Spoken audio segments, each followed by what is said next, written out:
Welcome, everybody. Thank you so much for tuning in to our Modern Horizons 2 spoiler discussion. My name is Patrick, or Pat. I'm joined today by my two good friends, Les and Adam, who are more subject matter specialists than me. I play Magic for fun. These guys play it a little more than fun sometimes. So if you guys want to hear an opinion of like somebody who actually, for lack of a better word, knows what they're doing, these guys are probably better to speak with. So Adam, Les, say hi to whoever's watching our stream right now. We have a couple of viewers already, so hopefully more pop in. Oh, wow. Yeah, hi, everyone. I'll go first, I guess. So I think you give both of us definitely me more credit than I don't know if I actually know what I'm doing in Magic, but we'll sure try here. You know more than me. Okay. Take it away, Les. I was on the show once before, guys, but I mostly play constructed formats like Standard, Modern, and Legacy quite a bit. And I used to jam a lot with Bat, so I have a lot of background with him. Yeah, so like I said, thank you so much for joining me, guys.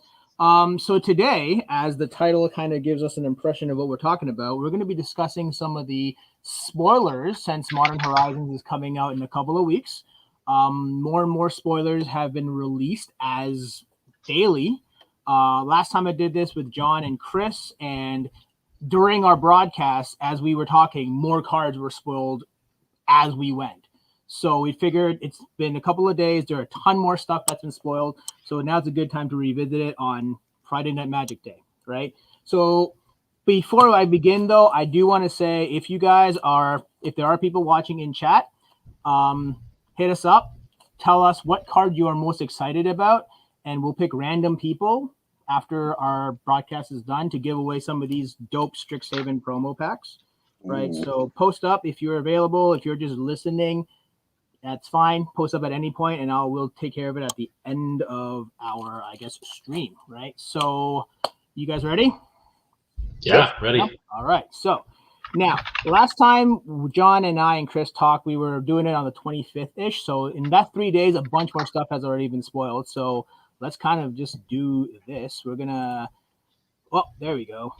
So here's a bunch of stuff that was spoiled immediately after our discussion last time. So some of these, like the way spoilers works with Magic is that it's not always through the main website because they give content and they spoil content to a lot of other people, outlets, content creators. So some of these cards were originally spoiled in other languages. So we're on Mythic Spoiler to kind of help us through some of it because it's sorted up by date, right?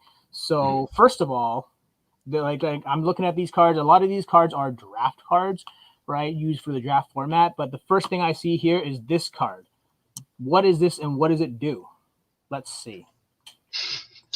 I think it's like Squirrel Command or something similar to that. Yeah, this is Verdant Command, and it's one. There's a bunch of people. Okay, all right.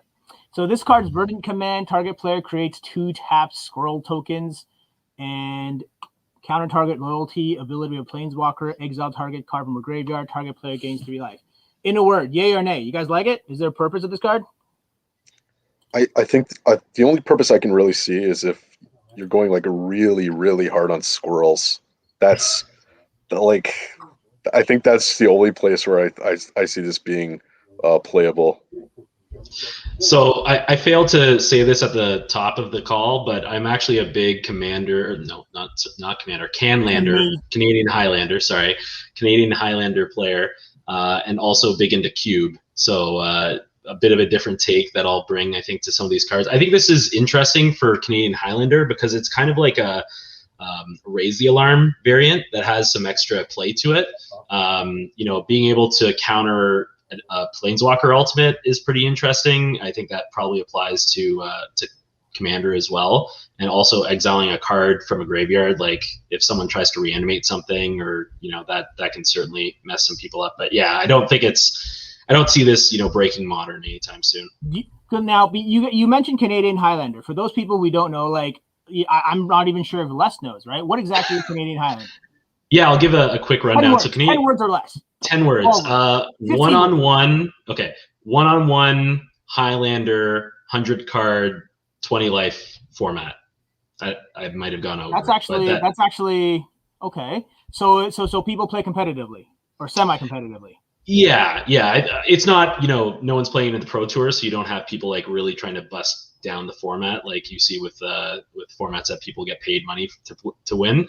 But it's really cool. I highly recommend people that are interested in the idea of Commander, but maybe not so keen on like the free for all aspect of it. It kind of brings some of the same uniqueness of games are very different because 100 card singleton. Okay. Yeah, that's and if people didn't know, Cube is basically like a draft format, but the cards that you draft from is curated, right? So people play with all different types of cubes. You play with powerful cards, you play with weaker cards, commons and uncommons. It's definitely a fun format that you want to play with some of your friends, but at the end of the day, it feels like this card, I think, is one of those cards that I think, and correct me if I'm wrong, I feel like this is a really good sideboard card. Yeah. Right? If you see some it feels like a good sideboard card that has backup options of creating bodies just to not have a waste. Yeah, that's a good point, and maybe for Modern even, because I know Modern is often a format where it's like you live and die on the sideboard card. So having a role player card in the sideboard that can do one of many different things, like against Burn, creating 2 tokens even though they're tapped the turn they come into play and gaining 3 life could actually buy you quite a bit of time. So potentially relevant there. So we already have a first couple of comments. Our favorite card is already Chatterfang. Obviously, best name on the card ever, by the way, just in general. Best card on the name. Best name on the card. Oh, I totally missed the chat here. Okay, cool. Now I see it. You can see the chart, right? You can see the chat, right? Yeah, I can see it now. Okay, yeah, and my friend Chris has said that this is going to be the hour-long talk about the Jund Hierarch. So I'm sure I will make sure it's not an hour-long talk. Not an hour long, but I think Les has some words to bring up about that one. Yeah. All right, so let's kind of keep it moving. So what we're going to do is we're going to kind of talk about the newer cards. I'm not so much excited. I mean, this is not the disrespect, but I'm not going to really focus too much on the fact that they brought back a old bordered ephemerate or like a soul herd. It's kind of not a huge deal, right? Good for collectors, but I guess the purpose of our discussion is to kind of like push it, kind of talk about the new cards and give people who are watching. I know Ryan's a big Commander guy, but he's relatively new, so giving some opinions of guys like Adam and Les who've been playing for a long time wouldn't be a bad thing, right? So next, I mean, let's just kind of just focus on the rares for now. What is this guy? Karth the Lion. Look at that. Yeah, so he does Planeswalker stuff. I saw this card and thought it was interesting. I mean, a 3/5 for 4 is all right. Again, I don't think this is going to see a lot of play in Modern, but I think Commander players are going to be pretty hyped about this. I mean, when it enters the battlefield or dies, or sorry, a Planeswalker you control dies, you start like looking for Planeswalkers in your deck, and then also Planeswalker loyalty abilities you activate cost an additional +1 to activate. So I think that even means like if you have a minus ability, it actually is 1 less a loyalty to activate the minus ability, right? So that's interesting. Like Planeswalker ultimates come faster, both in terms of them upping and then also like the down tick for the ultimate is a lot quicker. It's less painful when you down tick. You actually don't lose your Planeswalker. You still keep it. Right. Yeah. I mean, I don't think that this is going to be tournament playable, but I think it's a cool card to build a Commander deck around or something, or probably one of the 99 in your Atraxa deck or something like that. Atraxa Super Friends. I also saw it as like a really good casual Commander card, but I also think it's a really, really good blink target when you're building those kind of decks. Anything like Deadeye Navigator or anything like that you can cause it to come back into the battlefield.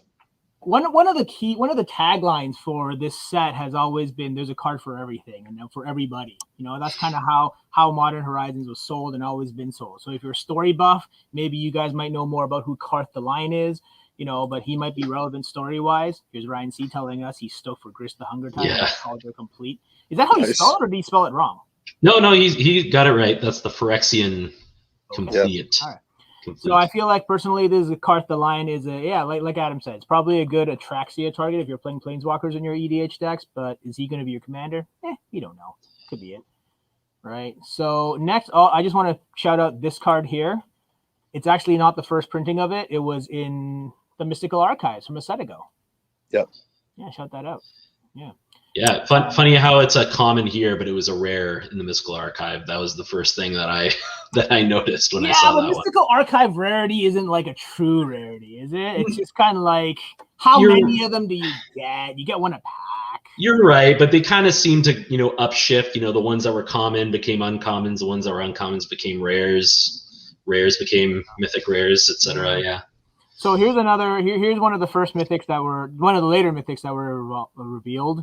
Scion of Draco, was it? I'm gonna open a new tab so we can see the translated version. Look at that! Look at that! This is clearly a shout out to. Oh, I didn't tell you right here. It Draco. is clearly a shout out to the Draco. Draco. This card, even John would remember, right? Like costs all the mana. Oh, it costs 16 mana, but whatever, right? But like this version of it, what do you guys think?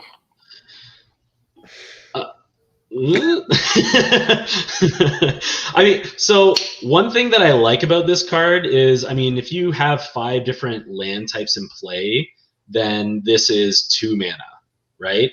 So if you have if you fetch turn 1 for a shock, you fetch turn 2 for a shock with 2 other types, then we're down to -8. So then it's a 4 cost card, and then on the 3rd turn you can play it for 2 mana and actually have a mana left over for to protect it. The one mana blue counter spell that has ferocious or something like that. I can't remember the card off the top of my head.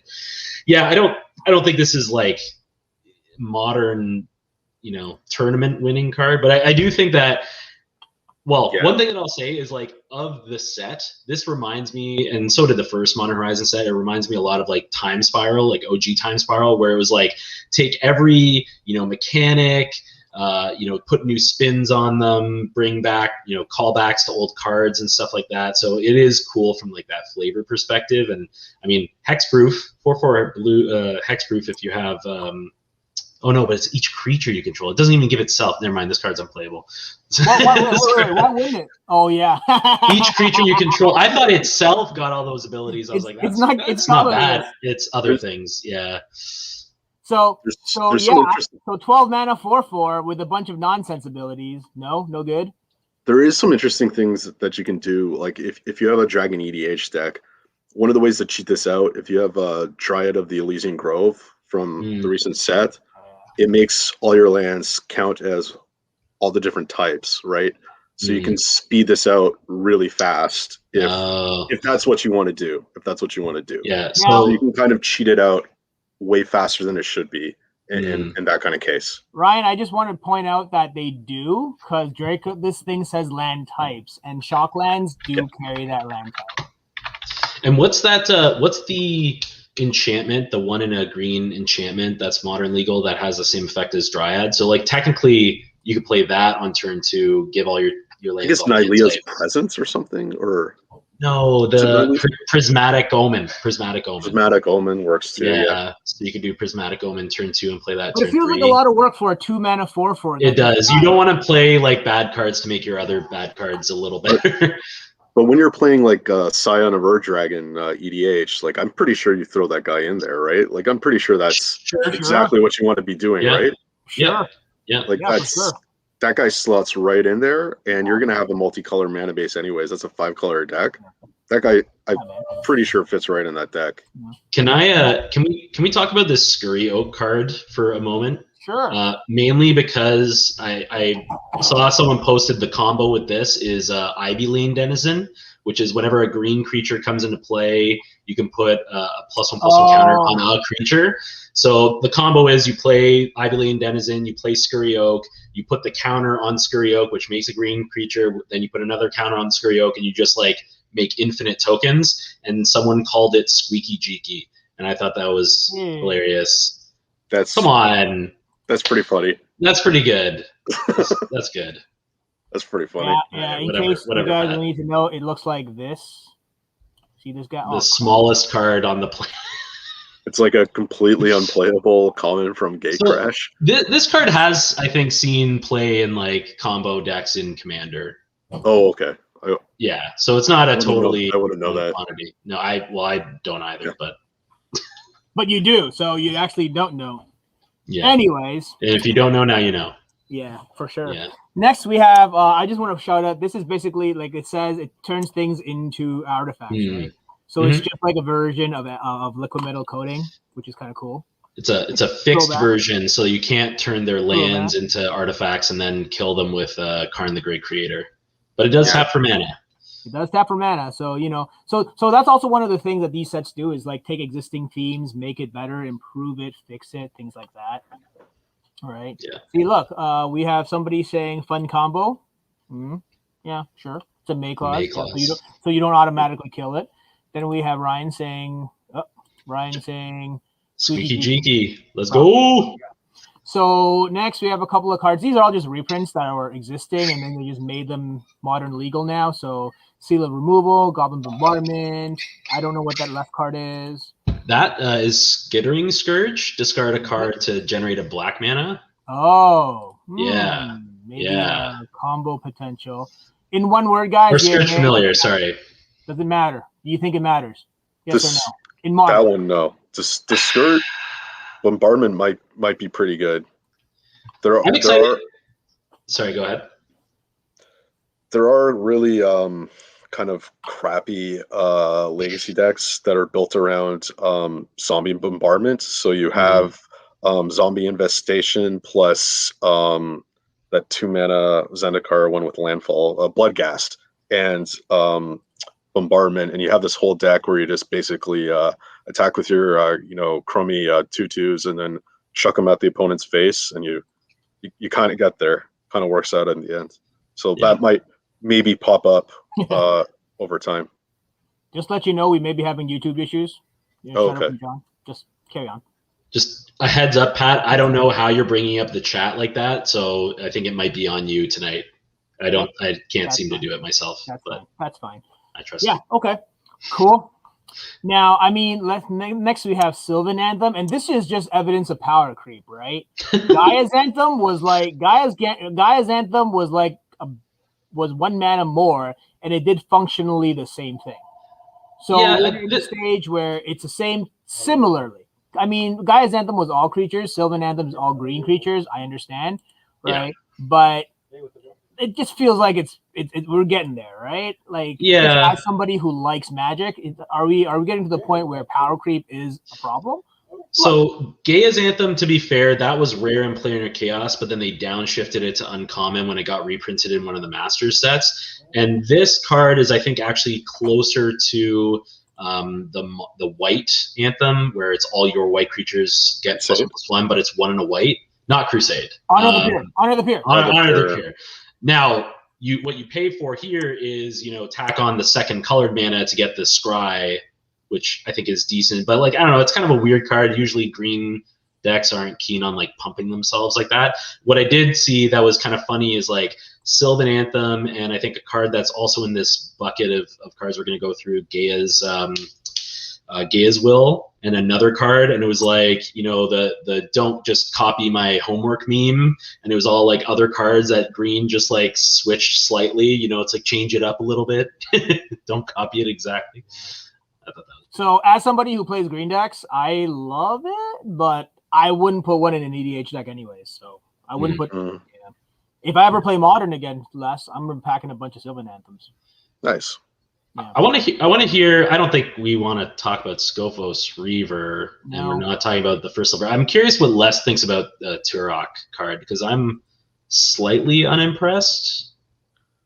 It's okay, but people are kind of losing their minds about it, and I'm not really feeling it. So this is the key part here. Yeah. I mean, go on, Les. You're the constructed guy. No. I want to say a lot of people kind of wanted the card Hymn to Torak to enter Modern, and saw Modern Horizons as that opportunity for that to happen, right? So Hymn to Torak is a very powerful card that's in Legacy. It's black, and target opponent discards 2 cards at random. And the reason why it's so powerful is that because of that randomness, your opponent can actually discard lands, which can be backbreaking. This card potentially can do that. Oh, there you go. That's right on it. I was working on it. Yeah. So this card is obviously a throwback or mentioning him to Torak, right? Like, because it's the actual character. But you're paying 4 mana to get that effect, and you're getting pretty much an irrelevant body out of it. So I'm pretty underwhelmed by this card in general. I mean, when you play it with the kicker, it ends up being a 4/3, assuming they have 2 cards in hand and they end up discarding them to Turok. It ends up being a 4/3 protection from white, but it's like 1 triple black. And like, I think that Hymn to Turok in Legacy is so good because you're playing it on turn 2. This is coming out turn 4, maybe turn 3 if you're playing like that Jund Hierarch. Otherwise, I feel like a 1 and a black like Goblin Piker that has pro white is not good enough. I don't know. Maybe it plays in some like rack type deck. A 2 mana pro white Goblin Piker isn't like new. There's a ton of those. There's a ton of those. Yeah. And especially because Leadbird, like this guy down here. Right. I mean, like, that's not modern legal, but yeah, I think Les is probably going to be able to speak to this more than I am. But like, from what I've heard right now, like Red Prowess is a big deck in Modern, and that plays Lava Spike. And imagine playing this on turn 2, and then it gets Lava Dart. If it gets Lava Darted, you're just like, bleh, like it's awful. Yeah. So are we saying we don't think it's going to be the most expensive card in the set? No, I think it has casual appeal because it's like one of those characters that people know, but I don't think it's going to see play. I think I wanted to mention Mistress Factory, which is like I know it's a reprint, but it's entering Modern now, and I actually think that's potentially like a very, very important addition to Modern. It's possibly the best manland that's the most efficient for sure manland that's ever existed, next to Mutavault. And I think that's going to be potentially very, very important in Modern. So that I find that interesting because I think Mutavault, a lot of the strength of that card was like the tie-ins with the creature types, right? Like there was synergy with Merfolk, for example. You activate it and all of a sudden it's actually a 4/4 because of these buffs. So do you see the ability for it to be an artifact creature to be very significant? Like how often are you activating that ability to it still block gets pumped with Gaia's Anthem and that green just letting you know. Wait, what? Keeping it fresh. It still gets pumped Anthem? by Sylvan Anthem. No, it doesn't. It's not a green creature. It gets pumped by Gaia's Anthem. When I saw Mistress Factory initially spoiled, I was kind of hoping they would also print Standstill. I'm still hopeful, but not not overly hopeful, but hopeful that that's going to be in the set, so that you'd be able to kind of have a facsimile of Standstill in Modern. But I do think that the fact that you can kind of pump up the jam on it when you have multiple copies in the inner land base. So, relevant to the cards getting reprinted bit, when you said people were hoping for Hymn to Turok getting reprinted, are people crazy? Like that would be so miserable if that got reprinted into Modern. Like there's no way they were ever doing that. And I feel like, no offense, Les, I feel like Standstill is kind of in the same vein. Like I don't think it leads to the play patterns that they want. Then again, there's been a lot of craziness that they printed recently, so who knows? We'll see. There might be for sure. They might be right for sure. So, but to keep things going, we're not going to talk too much about these uncommons because they don't necessarily break the game. Like for example, whenever you discard a card, each player mills 2 cards. So you're playing a mill deck. Nah. I remember there's always 1 or 2 people at every big tournament that always tried to play mill in every format, including Modern. And you're just kind of like, all right, guy. And then you just attack them and they die. There's cards like that, though, that do the same effect when you draw a card. And I think that's much better for a constructed format. And those don't see play. Like, what's the Sphinx's Tutelage is probably the most viable of that kind of a card. Like, you're not discarding cards to mill someone. I don't think. I think it's a plant for the draft environment. That is a strategy. Yeah. See? Yeah. Mike's a judge, so he knows all about the banes of round times. So no, we don't want Standstill ever, or in Modern, right? Cool. Already shouting out to swords. We talked about the sword last time, so we're not going to talk too much about that this time around. Sorry, dude. All right, moving on. Suspend. Relevant, yes or no? It's a blue mana removal spell. relevant. The reason why I'm interested in this card, there's a similar card called Delay that was printed in Time Spiral, I think it was, Pat. So it's the same type of effect where you counter a creature, but instead of wholly countering the creature, you put it into suspend. The reason I'm interested in this card is because of the 3-mana Teferi. So when you have a counter spell like this and you put it into suspend, it actually hard counters it if you have Teferi in play. So I like that. As long as the 3-mana Teferi Time Raveler, as long as it's on the board when that last counter comes off, there's no way to actually cast the card because you can't cast it in your upkeep. You're unable to. You can only cast things at sorcery speed. So yeah, that is interesting, and that is seeing some play in Modern, right? The delay is right now because of that interaction. I mean, Teferi is seeing Teferi is Teferi is as well. So I think if delay can see that kind of play, although it is limited, then potentially suspend can also. It takes a minute for me to do it. Yeah, true. It's also 1 mana. Like suspend being 1 mana, that's really good. So it's relevant. Exile also. I mean, the card's going to come back, but exile itself is relevant on a lot of cards. Sometimes you just need 2 more turns. Mm-hmm. Speaking of a few more turns, before you're out of time. Nice. Good segue. This card is. I'm not going to read it. So. It's a weird one. It basically banishes your opponent's cards to the Phantom Zone for a couple turns, and then they end up coming back. So because they're phased out, they don't lose any counters, they don't lose any enchantments that are buffed on them. But the way it works is, as I understand it, the more creatures that they have when you play this, or the more creatures on the board, because it actually gets yours as well. Untap all and phase them out. So the more creatures that are on the board, the longer that all of them will stay phased out. So it's just a really weird card. A fixed Parallax Wave. Yep, I think that's what they were aiming for. Yeah, that's a fixed Parallax Wave. Yeah. I think that is there some kind of a. I'm sure there's some kind of an interaction with like Solemnity or something weird. I don't know. Yes, Jund Hierarch, it's coming, Chris. Yeah, it's coming. We're going up. Then we have a bunch of artifactual lands. So for all of you EDH guys or Commander guys that just want more artifacts for your cranial plating, or Canadian Highlander people, if you're playing competitive relevant artifact decks, it's relevant, right? Yeah. This was spoiled not too long after we last went live, and I'm not even going to pronounce or try to attempt it. I'm not even going to attempt this, but yeah. I'm going to try. I'm going to try for the Adam, memes. Take a shot. Asmarano Mardica Diestinad Kuldakar.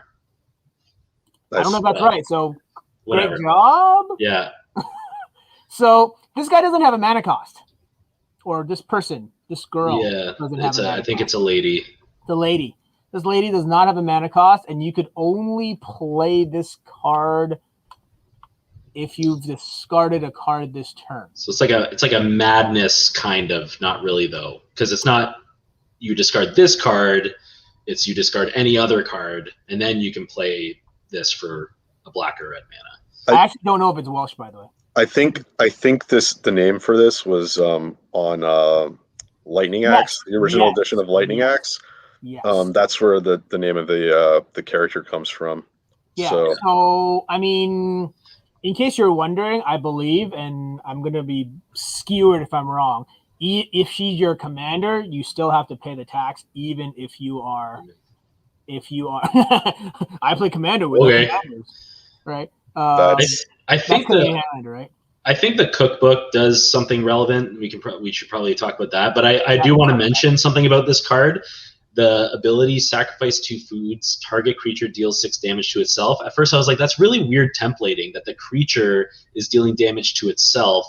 And I thought it was something related to flavor, like she cooks food that makes people go crazy and hurt themselves. But apparently a big part of the reason is they couldn't fit her name in the text box again.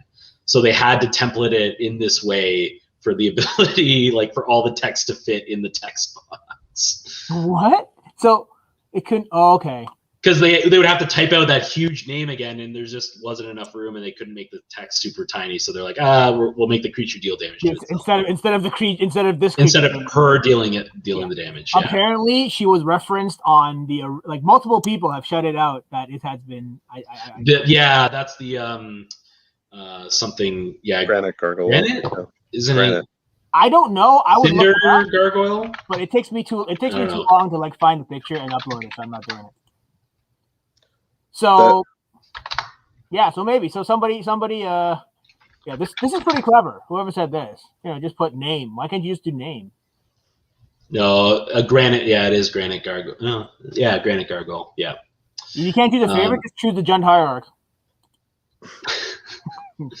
Yeah, for real. So the cookbook is kind of weird. I mean, discard a card to create a food token, sacrifice it, return target creature card from your graveyard to your hand. Like, I don't know. It seems pretty bad. Again, I think this card is like a plant for that. There's a few different limited archetypes that have some interaction with discard. Yeah. So I think the red-black archetype, the white-black archetype is reanimation. So this is maybe a way that you get your like reanimation target in the yard. And then blue-black is discard. There's the Cat Oven combo in Pioneer as well, and Historic, I guess. That makes use of food. So that cookbook may or may not work itself in with the cat, maybe potentially, and work together to make combo together. Except this card is not legal in either of those formats. Or modern, sorry. Yeah, so you can do it in modern, I guess. I'm not going to fact check this. That's true. Yeah, that's true. Yeah, that is a very long city. I've seen it pronounced as crazy. So, yeah. So, next card, Glimpse of Tomorrow. It's single-player Warp World, right? Yeah. I have no interest in dealing anything with Warp World. Yeah, it's just a silly card. It's really silly. I mean, the decks that always like did well with Warp World were like they were putting themselves ahead, but then they were also like totally mucking up their opponents. So the fact that this is only one-sided, like it can do some cool things, but then like the suspend 3, I don't know. Yeah, it's. I told my buddy Eddie. I don't know if you guys know Eddie, and you know Eddie Adam, right? You know Eddie. Yeah. I told Eddie that a long time ago. I was playing a game of Commander, and one of our locals here cast Warp World, and I just walked away. I wasn't dealing with that, right? I was like, no, I'm not doing it. Like, obviously, he was playing a deck that involved him making tokens and you not. So I'm like, I'm not dealing with this. I'm just walking away. Just straight up got out of the room, right? Next, we have a couple of uncommon and a couple of reprints. I just want to mention these are just versions of existing cards, right? Like Rift Sower is just Search for Tomorrow on a body, right? Bone Charge is just Bone Splinters.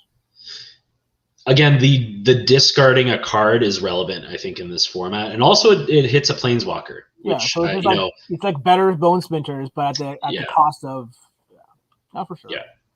I like these. I'm interested in some of these modular artifact cards. I have a bit of a pet deck in Canadian Highlander, which is like a red-white artifact aggro equipment deck, and I feel like I want to try out some of these cards and make it work, or watch it fail. It'll probably fail, but it'll be fun. I think this is Jeff, like our Jeff, but like no, because like, are you filling your deck with expensive things that you're never going to cast? It's so bad. It's just so bad. Like I think it's one of those like red rares that you're gonna open and just be like so sad that was what you opened. No, we're hyped for every card, Les. Yeah, every card is fun and cool. Every card looks cool, like Imperial Recruiter here, which is reprinted for the 5th time, but is now modern relevant. So Pat, you're a judge, and I'm pretty sure that for altars and stuff, you're not allowed to add any like guidance or information about how you should play the games. And this card has Kiki Jiki and Pestermite on it. So is this allowed in tournament play? Is that considered game advice on your card? What do you mean? I remember seeing something about I don't see why you can't just put the note in your deck box, because you're allowed notes. No, why do you put it on the card? Why do you got to trip me up? Just put on a note in the deck box. What? You know what I mean? Like, why do you got to put it on the sleeve? Why do you have to have an artist alter your Imperial Recruiter and draw like a Pestermite on it? So wait, are you saying that is illegal? I'm not going to say anything because that would be a modification, and all alters have to go through the head judge of that tournament. So always ask your head judge. I'm not going to go on the record and say yes or no because it is a discretion of the head judge. Pat will lose his judge license. Well, that is a political answer for it because I have seen it before where somebody draws like a Pestermite or something like that on their card. Yeah, and you're not supposed to do that, right? Well, that is an alter. That is like if somebody can put Liliana in provocative clothing on your Planeswalker card, and I've been asked that. Let's move on. Let's move on. So Imperial Recruiter is now modern legal, relevant, probably. What does this thing do? I actually like that card a bit. It's a flash enchantment, and it cantrips when it enters the battlefield, and creatures lose all abilities. So if you get if somebody tries to breach in an Emrakul, you can kind of clown them by letting that resolve and then flashing in this enchantment, and then you don't get destroyed when they attack you with that one big creature that they've tried to dedicate all of their resources into trying to kill you with that turn. So now, does it make it lose the at end of turn sacrifice, the thing you put into play off through the breach? Yeah, I think it loses that as well. It loses everything. So they end up keeping the Emrakul? Yeah. I win. So yeah, you've bought yourself maybe one turn, but but one turn is all you need. Maybe. Yeah. So yeah, we'll keep that in mind. Next, we have Creon Ranger reprinted from Visions as per the V on the card on the watermark. It is now modern legal. So all you elf players, hooray! Maybe. Mm-hmm. Right. I think that's an interesting card. I mean, I feel like elves have always been at the tier 2, maybe 2.5. Sometimes they've gone up. I think that it was actually what's that? Generous. Oh. You can't talk about creature decks with less around, by the way. Oh, okay. If it's not blue and black, if you attack him. Yeah. I think it was actually a pretty good deck during the time when all the companion cards were legal and that white-red one was seeing play as the lead of this elf ball type deck. And then that went away. But yeah, I think this card is pretty interesting, especially if in modern Elvish Archdruid is seeing play. Who knows? Maybe they go absolutely wild and print Priest of Titania or whatever the card is. I doubt it, but I very much doubt it. Very much doubt it, but we'll see. As somebody who plays elves, I love it, Mike. I agree. Then we have Gaia's Will, which is just fixed the Yawgmoth's Will. Yeah, I think that card is going to be find a home probably in Commander more than likely. I think people are going to look at it for constructed. The thing is, you're going to try to cheat it out when you're doing it in constructed with things like As Foretold or cascading into it. But I just don't see it being good enough.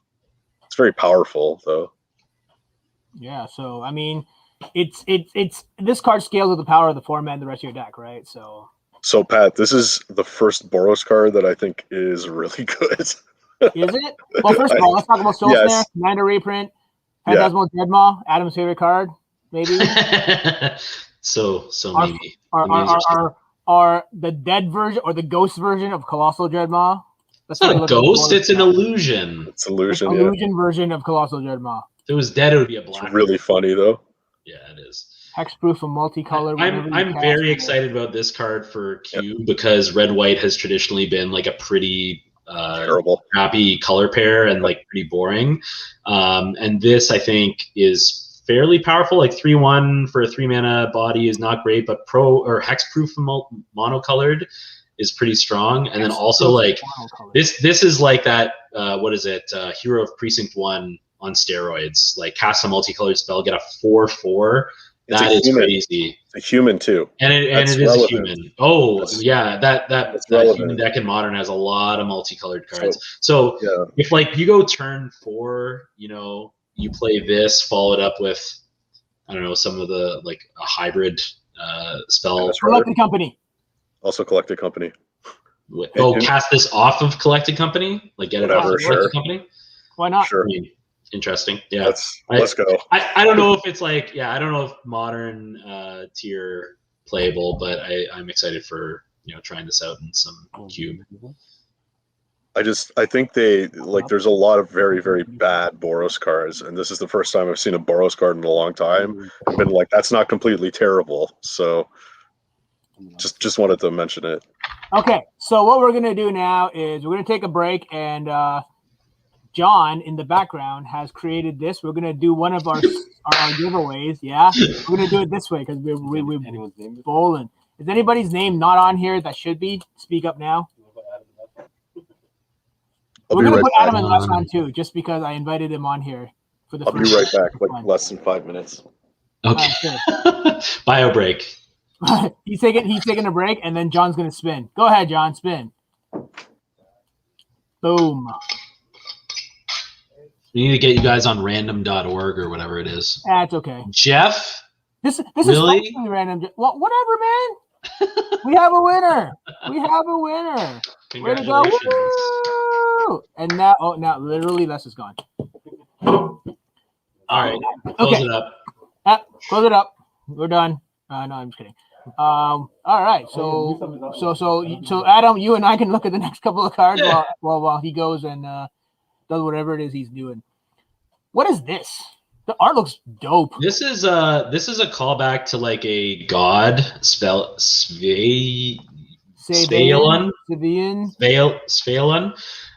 So I know that this card, I think, has been referenced on a ton of flavor of a ton of cards in the past. So it's a merfolk god, which is kind of interesting. Like when I started reading this card, I'm like, this sounds like True Name Nemesis. That's modern legal in a way. Like if you control these other merfolks and it's indestructible, other merfolk you control have Ward 1. I don't know. Like I think that it'll probably. I'm sure people that love Merfolk and play that deck, like regardless of how good it actually is, will try to jam this and see if it's good. And I think it'll probably be fine in that deck, but it's a legend, so you can only probably play so many of those in your deck. But if it starts attacking, as soon as it attacks, you draw a card. It does protect your other Merfolk, so that's cool. Spell Unite was the Merfolk tribe. Yeah. Mike is flavor judging all flavor judge. Now. He's our flavor judge for the day. He's straight up telling us. Les, do you have any thoughts on this card? I thought it's gonna. Well, first of all, it's blue, so Les likes it. But secondly, it's a creature, so he hates it. That's factual. I can see it being really annoying when an opponent has this and Kira, the Great Glass Spinner, and you just have to deal with all this annoyance and garbage to get through to actually kill a creature. And I think it's definitely has a home not a in merfolk. Is she? She's in the deck. She's in the deck. Yeah, but how many 3-mana cards can that deck play? Right. That's I think the problem. I think they'll probably just play this card over. Yeah, I definitely think that card has a place in Merfolk. You're gonna play it. Yeah. Yeah. Exactly. We'll keep it, but it's a mythic, so it's probably. Sorry, and just about the art. The art is gorgeous. Like, I know my boy Chris in the chat loves Seb McKinnon. I also love Seb McKinnon. Like, the art is actually absurd. How lovely it is. I almost feel bad for. I think Howard Lyon drew the like alt art version of this for the set, like the full extended art version of it, and it's like almost not as good. But I don't know. They're both nice, but I prefer this one. I think. I really don't like the fact that this card right now is in Chinese. It does not look good in Chinese. I can say that, but like it just does not look good. Fair enough. Oh, here we go. I see it. Here we go. Wow, we have so many more cards. Well, I mean, stop talking so much about like how much you hate creatures. All right, sorry. So this is the big one. Let's just get it out of the way right now. Ignoble Hierarch. This is the one that's going to be worth a lot of money, right? Yeah, more than likely. This is the one that warrants this. The big pile of money. So Pat, you asked us to like pick out a couple cards, and I know that this was on Les's list of like ones to focus on. Do you want him to just go through his thoughts now, or do you want to save that for later? This is actually not the one that I decided to finally pick. I mean, everybody who plays competitive Magic knows how powerful like Noble Hierarch is, and this is just a Jund colored one. Yeah, I think that this card it will. You need some battery there, Pat. So obviously this card is not as good as Deathrite Shaman, and Deathrite Shaman was crazy. People called it a 1-mana planeswalker for a reason, and that card like made Jund very good back in the day when it was legal in Modern. And I don't think that Jund has ever really tried playing another 1-mana ramp creature, but I feel like this has an opportunity to be like, I'm sure people are going to try this as like a sub in for what that card used to do. So there has, when people used to play Abzan, and when Abzan used to be like playable, there were builds that had Noble Hierarch in them, and you can get away with that because the Hierarch gave you green and white. This one can mimic the same thing, the same structure that Abzan would have had, but it'll enable you to pump out a Liliana on turn 2, or pump out a Bloodbraid Elf on turn 3, and I think that's powerful enough that it could be worth $30. But it might cause some change in the construction of Jund decks, and it might give them a good shot in the arm, maybe. Yeah, like producing the black mana is a huge get because of the double black required for Liliana of the Veil. For sure. Makes it a lot easier to cast it turn 2. That was one of the big drawbacks of the Hierarch, was not able to make black mana. So I actually wanted to talk about that red 1-drop, which I think is potentially bonkers. Yeah, I think that card is might actually even be legacy good. I think the card is just absolutely insane. The thing is, like, this card, it enables itself by the Surveil mechanic feeding into the Delirium. You have things like Mishra's Bauble and cheap cantrips that all work together and fetch lands to make this thing like very efficient. And it becomes sort of like another Delver in Legacy. So you have a very low to the ground kind of blue-red style of deck. And it could also potentially work in Jund Shadow decks that want to have like very aggressive low-end creatures, but also have a lot of different types of spells in their deck. So you'll be able to get Delirium quite quickly in those types of decks as well. Yeah, Surveil is massive. I'm curious, Les, like, what do you think the common card types will be to trigger this to turn it into a 3/3, like land, instant? You talked about Mishra's Bauble, like, so maybe artifact and like go for a creature kind of thing, like. So in Jund Traverse, typically you have fetch land, Bauble, Cycle Street Wraith. You're good to go. Yeah. Or in a thought, like you can do a Thoughtseize too. Like Shadows number like 4 to 8, no 5 to 8. So the other big thing too. Sorry, I just want to. No, go. One of the problems with like Jund Shadow is once you get to the mid game, there's like a lot of garbage in your deck. Like you don't want to draw Thoughtseizes and Inquisitions in the mid game. Yeah. And as you're casting like your Baubles or your Traverses, you can get rid of garbage that's on the top of your deck and start to kind of dig towards more gas. So that's also, I think that's helpful as well. So sorry, go ahead. Last comment for me. I know that people have always tried Delver of Secrets in Modern, and it's never really worked because you don't have the consistency you need to put a spell on top of your deck. Like you don't have Brainstorm, you don't have Ponder, Preordain. I'm curious if people will try like a blue-red deck with this and Delver because they're like very similar. They'll turn into 3-power flyers. They both want you to do kind of the same stuff. This will help set up Delver as well, like knowing what's on top of your deck, especially if you're playing things like Bauble as well. So I could see maybe someone trying a blue-red like aggro deck, something like that. But and then you get wrecked by Lavadart. So pack it up. No, we're not playing that deck. I love that card now. Dragon's Rage Channeler. Yeah, for an uncommon. How would it be if it was a rare or something, right? Like, could you imagine? Yeah, it's an uncommon. I just like it a lot. Yeah. Okay, so let's try and move this along in case Adam, you have the other stuff to do. So I'm going to try and speed this up. So moving on, do we care about this? Obsidian Tormaw? It's bad and it's bait, but it's probably not great. Yeah, not relevant. Flame Rift being reprinted in Modern, relevant? Yes, no. Yeah, for burn. I think it's a big deal. For burn, huge deal. Because that's like the second like 2-mana 4 damage burn spell, right? Besides Boros Charm that they would have now. yeah, I think that's an interesting card for them. Your favorite, Les? More red Yeah, spells. no, it's I can definitely see that in burn. Like, How about this Harmonic Prodigy? that card was interesting, but I don't think it's gonna probably end up seeing play unless there's enough of a wizards or a shaman's deck to actually enable it. But I definitely think it's interesting. But there are probably a bunch of guys that are like incidentals. I think Young Pyromancer's a shaman. Mm-hmm. Yeah, and there was Naban in the Dominaria sets that also helps you double trigger wizards. So there's something that maybe eventually, could get there one day. But I feel like this is a draft rare. Like it's too Yeah, powerful. could be. It's too powerful to be an uncommon, but like it doesn't feel good enough to be like playable. I feel like this just makes Naban look so bad because Naban only like triggers when they enter play, but That this turn. makes like the prowess triggers twice and other things trigger twice. Once again, Mike Isaacs with the flavor because Eternal Witness is a shaman. So does Naban. That's actually Oh wait, no, funny. it doesn't. Yes, not a wizard. Yeah. It's pretty funny that it triggers with Eternal Witness. Yeah. That's pretty good. And the new Eternal Witness that we can talk about. Yeah, it's getting there. It's getting there soon. Okay, Calibrated Blast. Reveal cards. It's Again, is it relevant? No. No. Not even worth discussing.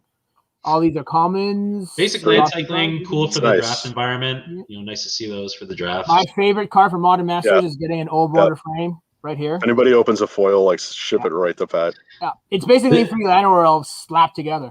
Pull up this green uncommon. I think it's just interesting because if I remember this one correctly. So if you cast a creature and a non-creature, you create 3 tokens. So the fact that this creates 3 artifact tokens, I feel is potentially abusable. I'm not sure how or where or why, but it's interesting. And there's another card that does something similar about like making all these different types of tokens. At the beginning of each end step, if you cast both. Yeah, it seems hard to trigger. Yeah. Greed, reprint from Legends, doesn't matter. It wasn't in Modern before, so it's a nice. Right. You can get a foil Greed for EDH now. Like that was impossible before. Yeah, it was. Yeah. I don't know what this is. This is a draft card. Last draft. This is one of my cards I want to talk about. Sure. We want to talk about it now. We can talk about it now. It's just so Pat asked us to pull together cards that we thought were good for constructed and cards that were good for like casual play. This is my pick for an interesting card for constructed. The reason why is obviously like 2 mana, return something from your graveyard to play, even with some downside on it, is pretty busted. Like Animate Dead, cards of, well, that's really like one of the only ones that's 2 mana. But I specifically wanted to call this out. People have been saying, well, the non-legendary clause is like a pretty big loss because all the like decks in Modern that play these types of cards, Goryo's Vengeance, it's like focused on bringing back, Gristlebrand or Emrakul. This card, however, reminded me immediately of a deck that I saw that was built around Vesperlark, which was a card from the first Modern Horizons set. And there's a cool like Esper Reanimator deck in Modern where you play like Vesperlark and you play Body Double and you play like things like Woodfall Primus and the black-white card from like Original Theros that hits a permanent. And the idea is like if you dump those cards in your yard, you can evoke Esperlark, which brings back the Body Double, which then brings back your Woodfall Primus and like kills a land or some other good permanent. And so like there's a decent amount of cards that are like still pretty busted to bring back. So like Woodfall Primus, you bring it back on turn 2, you hit a land. You have to get these cards in the yard, which is another question. You can mill them with like Citrus Supply or something like that.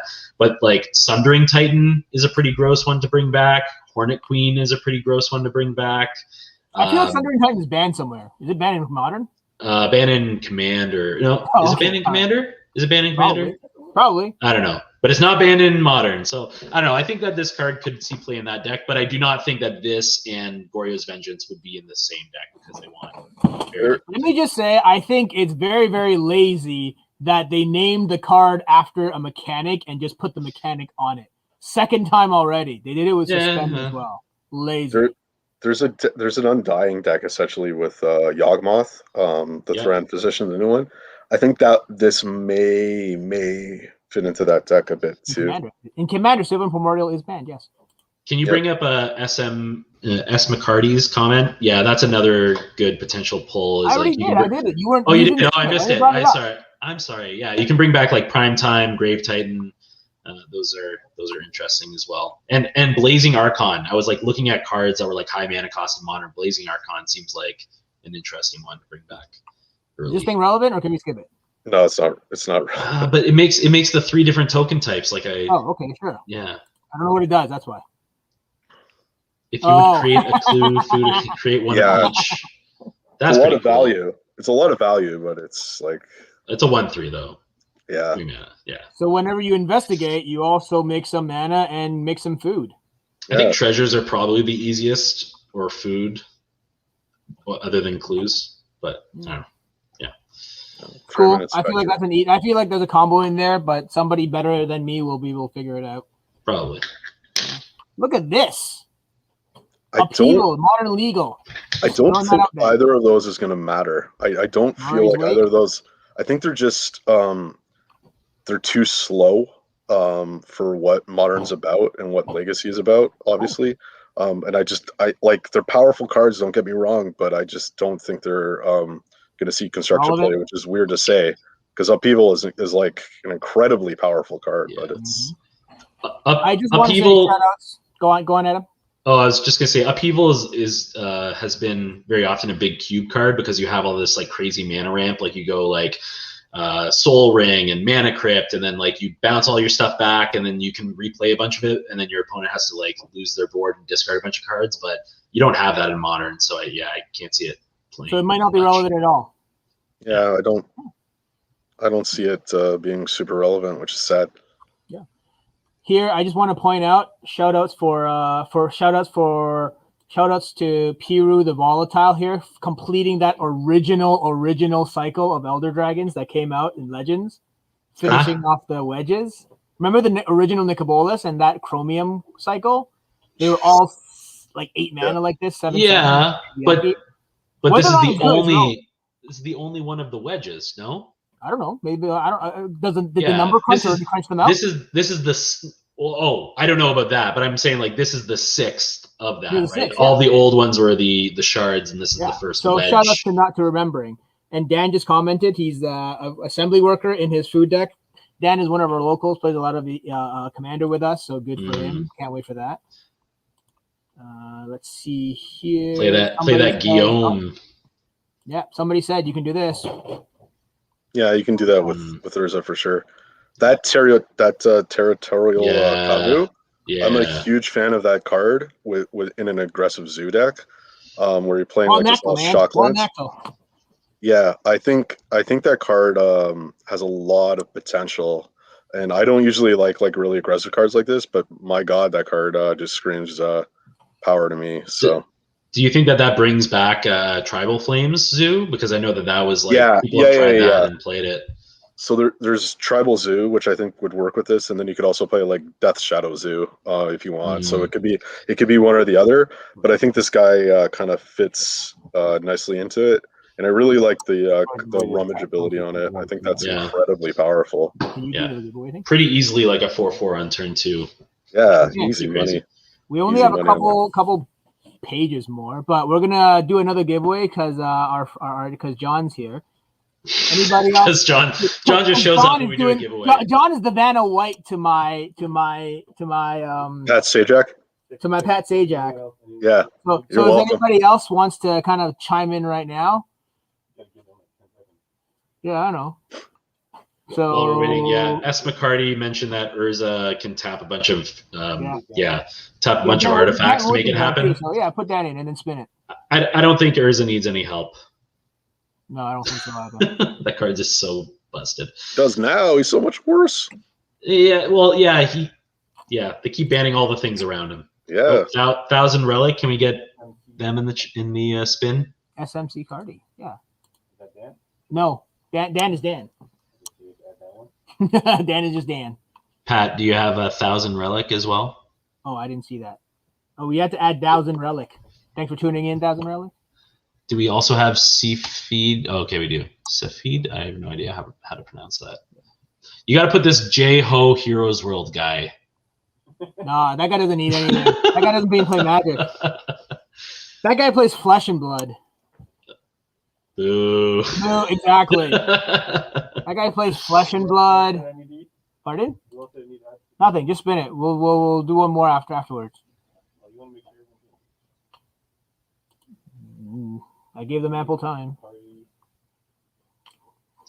You got to start asking for +1s in the chat. That's how you get the engagement. Maybe we'll do that for the last one. +1 in the chat. Because the thing is, I don't want to forget the people that kind of like watch or have like me muted or something. You know, no disrespect.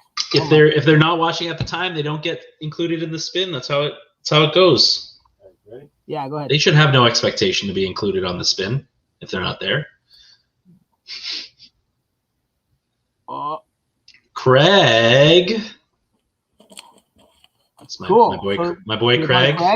All right, Adam, I want to send this to you and you give it to him. Okay. Yeah, we'll do the last one now too. Just because. Okay. +1s in the chat. Okay, never mind. Forget it. We'll do that next time. And Chris. Also, okay, so yeah, basically I just need to get these from you because I know both of those guys. Oh, great. Cool. Dope. I'll send them all to you. Never say that I never did anything for you guys. Yeah. You're welcome. Cool. Great. So let's kind of hey, yay. Thanks. You're welcome, guys. Thanks for tuning in. Craig OPOP. Yeah. There you go. So this is actually the card that I'm most excited about, to be honest, guys. So tell us what you're gonna do by making all your lands forests, Pat. Give my guys Forest Walk.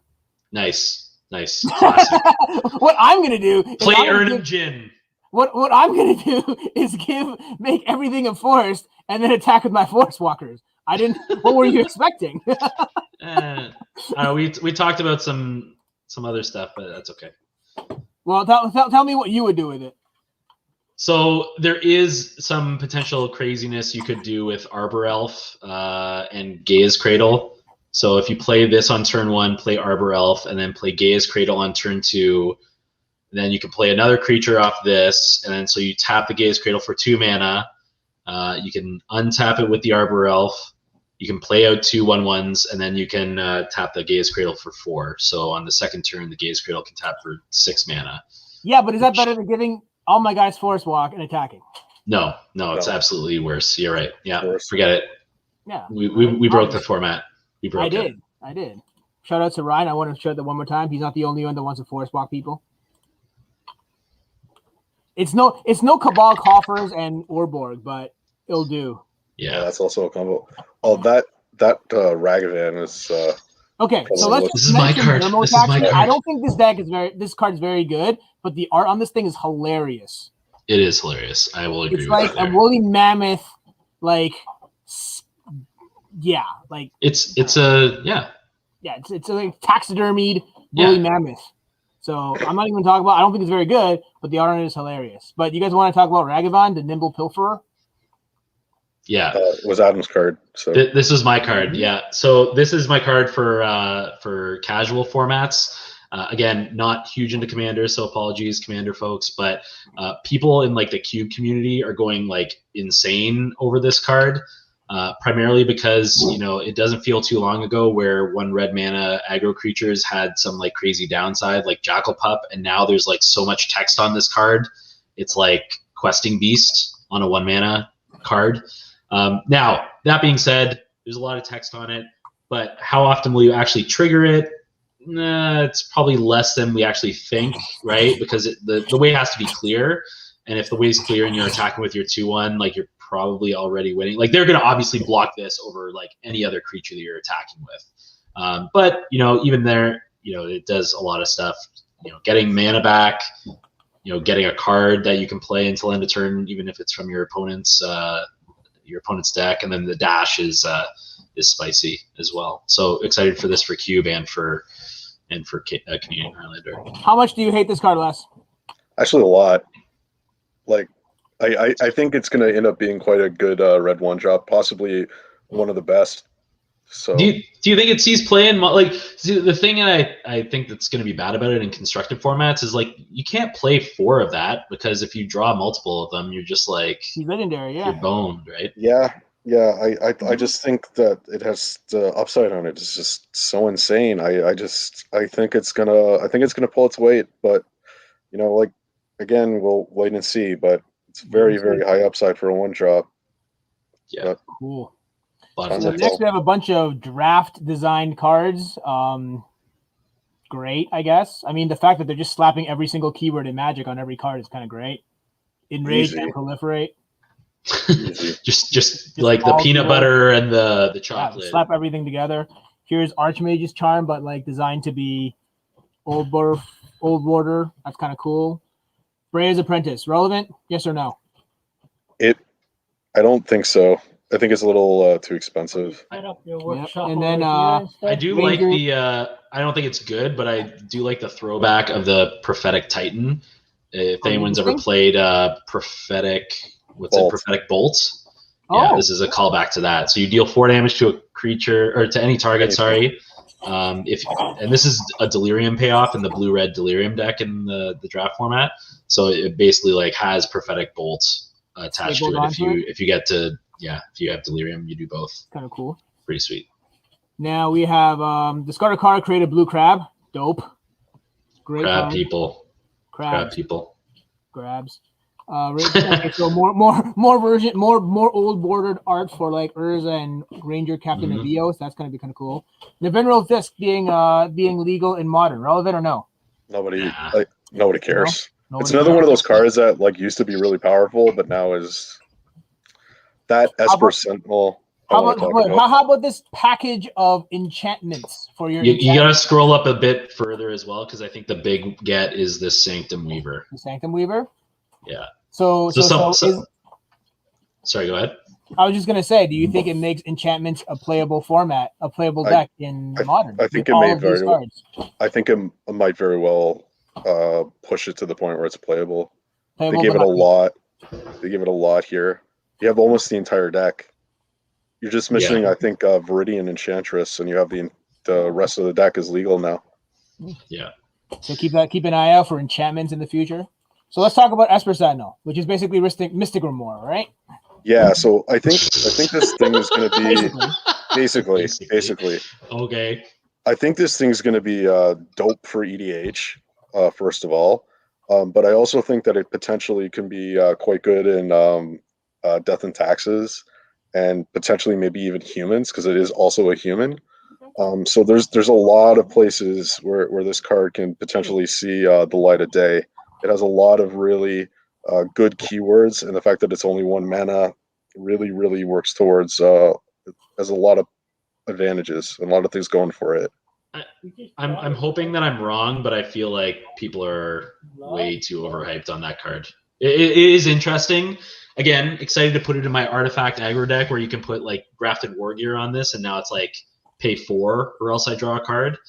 But I feel like just it's it's textless otherwise, right? Like as a creature, it's a 1/1. It's dinky, but it is cool. It's a body with an upside. Yeah. Body's bad though. That one is my pick for casual card, the Eternal Witness, the new Eternal Witness. Your casual card. Yeah. It's better Eternal Witness. That costs 1 more. Yeah, I think it's insane that you can basically get 2 Eternal Witnesses on the same card. I think it's like just the kind of thing that you want in EDH potentially. Like that's kind of value. Yeah. It's such a quintessential less card. Like how hard can you dirtle 7 mana for a 4/4 that buys a card back? Let's go. Yeah, let's go. Yeah, after the 4 mana, do nothing. Exactly. Yeah, let's go. Yeah. What about it? Let's go. Yeah. So now we're talking about like Solitude, which is basically I think probably one of these free incarnations. They're actually all playable. Is it going to break modern? I mean, I think it's really good. Like all these cards, I'm very curious to see if Ephemerate like totally busts these cards wide open, right? Like with Grief, if you do that, if you play Grief turn 1, Ephemerate it, that's disgusting. If you play this and your opponent has 3 a board cards. and you ephemerate it, that's disgusting. They lose 3 cards if you do it with Grief. That's so insane. Yeah. You have their opening hand essentially. That's so insane. It's really gross. But this one has a bit more fair of a mana cost if you're like hard casting it. But I feel like the mana cost in the top right corner is the alternate cost for these cards. Like you are primarily going to be using it to exile and evoke. Yeah. Yep. But that's really good, right? Like it's swords. So yeah, it's basically free source of process. Yeah. Cool. Next. Vindicate. This is the stuff that was just announced today. So this might have been updated as we're even talking. But Vindicate, modern legal, yes or no? It is modern legal, yes. Relevant, yes or no? I think it is. I think it might be. Yeah, I think that's good enough. Flexible enough. Modern right? legal, relevant or not? Absolutely. Yeah. That the Cauldra Completes, I think, is actually something that could very well see play with Stoneforge Mystic. Yeah. I don't think it's going to replace Batterskull because I think Batterskull is still good and important, but I do think this might be like the second sword that you play with in that deck. Let's try and break Stoneforge Mystic again. Let's try and get it banned again. Maybe. Yeah. Look at this Altar of the Goyf. That is just hilarious, by the way. And 5 mana. Yeah. Oh, I thought it was 2 mana before. No, oh my gosh. no. 5? No. That's No, terrible. it's 5. It's 5. Okay. All right. All right, Tentacle Lady. Tentacle Lady. There's going to be some, speaking of altars, there's going to be some weird stuff with this one. Going on with this almost card? certain of it. Yeah, check with your local head judge for all playability on Please, altars. people, don't be weird and draw. Ryan, please tell me stuff you're not on this. talking about Altar of the Goyf or what is this? What is $50 on pre-order? I actually don't know. The complete? I'm assuming it's the completes 50, is it? Or are we talking about Gayandrom Dihada? But is she relevant? I think there's a delay, so I think that it's Cauldron that he's talking about, but we'll see. Oh, okay. I don't think she's going to be because Solitude. $50 pre-order for Solitude. Wow, real delayed. My bad. That Grixis Walker, I think it's nice in Grixis. It's very hard to find life gain, and it's nice to have that on her. But I think she's very narrow, and I think she's going to end up not being played. Yeah. This is the card that I wanted to talk about here. Dam was the card that I wanted to talk about as my pick for constructed card. I think this is potentially the best Wrath of God that's ever been printed. So the weird thing is, and correct me if I'm wrong, but I think you can still spell snare this when you overload it. Yeah. Right? Is that the way it works? Okay. Yep. So this also gets around things like having Gaddock Teague out. And you can't Wrath Gaddock Teague. You can if you do it through this. Mm-hmm. It's nice to have as an early removal spell if you need it, and then later on you could turn it into a Wrath of God. And it also has that nice phrase of the creatures can't regenerate. So is this not just a split card though, where half of it is destroy dude, half of it is a Wrath? So I think if it finds a home, I think it's going to find a home in some kind of like Esper Control shell, where you're or a black-white mid-range shell, like both of those type of things would potentially see a home for it. But I think along with Grief incredible. And Ephemerate.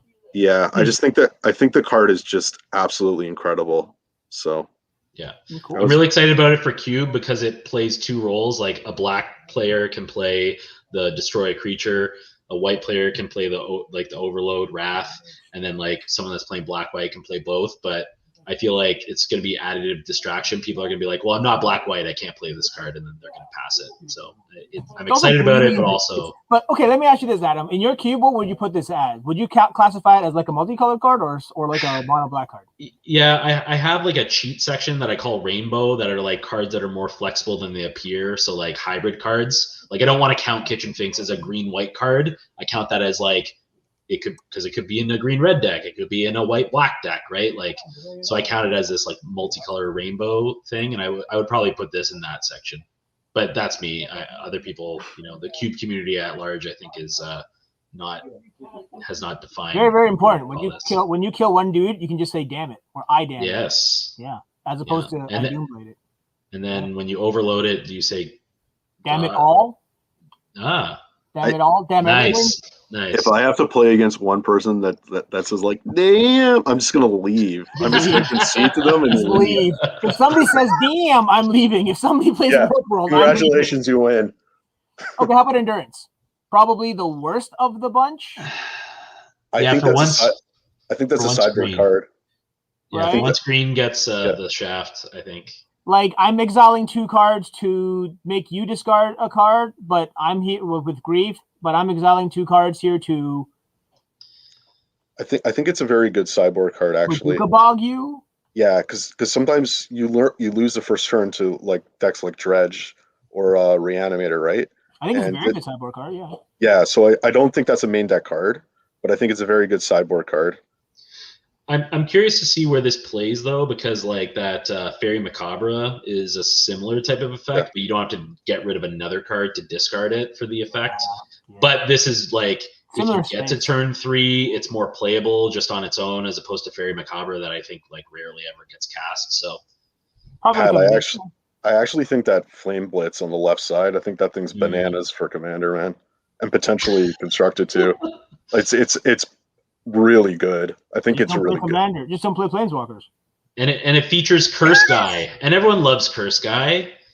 Yeah, I just think that card's very, very strong. I think that's going to find its way into a lot of EDH decks. But they also make Mox Monkey playable in Modern. We used to call this thing Mox Monkey because you could pay 1 mana to destroy Moxes.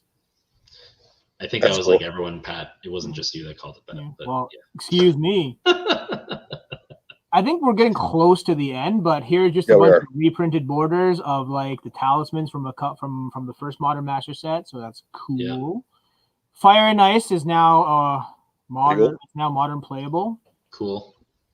That's great. Like Karmic Guide is now playable in Modern, so I feel like there may be combos there. This just looks like a hate bear. It is.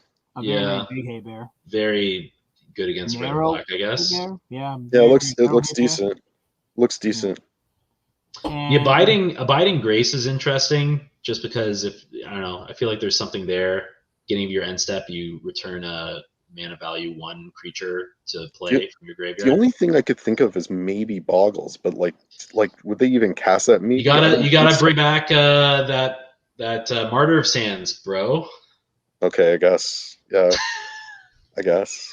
That was a deck, like it was tier like 3 or whatever, but you what was that ability on that one card? Proclamation of Rebirth, like you whatever. Used to be an old standard deck upkeep. Yeah. So that does. But it feels like Fringe playable. Yeah, that's probably where it's going to end up. We're so close. I think we're actually done because the last one just a bunch of instant sorceries and a sudden and a split-second Diabolic Edict. This red creature, I think, is relevant because that's I don't even know what it is. It's Basking Root Wallow. It's Basking Root Wallow. Blazing Root Wallow. Yeah. Blazing Root Wallow. So Madness 0. I mean, like that's right. Oh, that's huge. Madness 0. Yeah. Today I learned Madness is Dementia. Okay. They were talking a little bit about this card with Vengevine a bit, but. Oh, is that a thing again? Like every couple of years, I feel like Modern has like a card that breaks Vengevine. Yeah, I don't think it actually will be, but people are talking about it. But I don't. Every couple of years, Vengevine gets broken. Yeah. It was legitimately good for a period of time, I think. Yeah. But that was when Faithless Looting was still around. Imagine Faithless Looting was around with like this set coming out, like. I think like that's why I think banning cards is very, very important. It opens up a lot of play space, right? But either way, yeah. So in total, for everything that's been spoiled, let me ask you guys this. I know one card you're most excited about. Anybody still watching? Mine was Damn. So like I'm excited for that one. Adam? You really put me on the spot here, Pat. Let me kind of the point. Spin through things. Yeah, I mean, most excited about in general. I'm in. Yeah, I guess Ragavan. Yeah, let's go with Ragavan. Yeah. Yeah. What do you think is going to be the most expensive card? Not this one. Not this. Not including this Hierarch. Can't say the Hierarch. And you can't- Which you is going to be can't the say- most expensive card? Like after, like when? Right off the bat? Right Like off the bat. 6 months from now? Oh no, you know what? 6 months from now. 6 months from now. Which card is going to see the most play in Modern, but you can't pick this thick guy? I think it's going to be Grief. Yeah. As a rare, I think it's probably like it's probably gonna, the mythics are always the ones that turn out to be the most expensive, but I think as a rare, he's probably going to end up being. Grief is a mythic. Oh, sorry, it is. Okay, yeah. So Grief yeah, is a I think mythic, is it not? Yeah. my mistake. So I think Grief would probably be Not my pick. Chatterfang? No. I think it is going to be one of those pitch cards. I would be, I don't think it's a crazy guess to say that. Which one? Probably not the green one would be my guess. I don't know. Apparently the blue one is like pre-selling for a really high amount of money. But yeah, I think Grief is most abusable with Ephemerate. I'm curious to see what the red one is. It's probably going to be like deal 2 damage to target player or something. No, it's probably going to be something like gain life. Control of target creature. Can't gain life this turn. Gotta add that on there. Can't gain life. Can't gain life. Yeah, just gotta tack that on there. But yeah, so thank you so much, guys, for joining me as I kind of go through these. It's really nice for me as a significantly more casual player than I am now than I was before to have somebody guys who play other formats to give me an idea of what's going on, what I should look for, what I should be looking to get when I crack my packs in a couple of weeks, right? Mm-hmm. So thank you all 10, 15, 20 people that were here. I'm going to make sure to get you your prizes. Thanks for tuning in. Do you guys have any final things you want to say? Anything you want to plug? Anything of that sort? I'll plug Canadian Highlander again. I think it was Ryan say, hey, I should check this out. I do highly recommend lots of stuff online. Thanks, man. For Canadian Highlander, would highly recommend looking into. So our flavor judge also thinks it's a threatened effect. So I'm not the only one. I think there you go. One. How bad is that? You just start 2 cards to like steal a dude for a turn. It's pretty bad. Yeah, it's pretty bad. I honestly think Wizards just has like random events. It's like, how bad can we make the rares and mythics in this set and make people like visibly upset? Cards, right? Yeah. Yeah, and still get people to buy the rest of the cards. Yeah. I will say, I don't know about you folks, but I feel like of all the Magic sets that have come out in recent memory, like this is the one that like people that I talk to are most excited about, like sharing card images as they're getting spoiled and stuff like that. And I think that's one of those things about these sets, right? Like I know a lot of people who haven't played in a while. They would see some of these cards and be like, "Oh, I remember that," or like, "Oh, isn't this another version of this?" And it kind of builds that excitement, right? Like especially for a lot of people who in the past year really kind of stayed at home, not being able to play with friends, that kind of stuff. So it's good. I mean, I enjoy it. I personally really enjoy what Wizards have been doing this year. So, trying to put a lot more of these videos on our channel to get people to kind of be involved, stay safe. But yeah, if there's nothing else, thank you so much, everybody, for tuning in. And we'll catch you next time. I'm probably going to be doing some pack openings too, by the way, guys. So if you two want to pick up some packs of Modern Masters and we'll open some packs on stream, hit me up. Thank you so much, guys. All right. I think you meant Modern Horizons, but what did I say? We can get Modern Masters too. Oh yeah, I meant Modern Horizons. Yeah. Great. Thanks for calling me out right before you end. No worries. I had to do it. Thanks so much, guys. Later. Bye.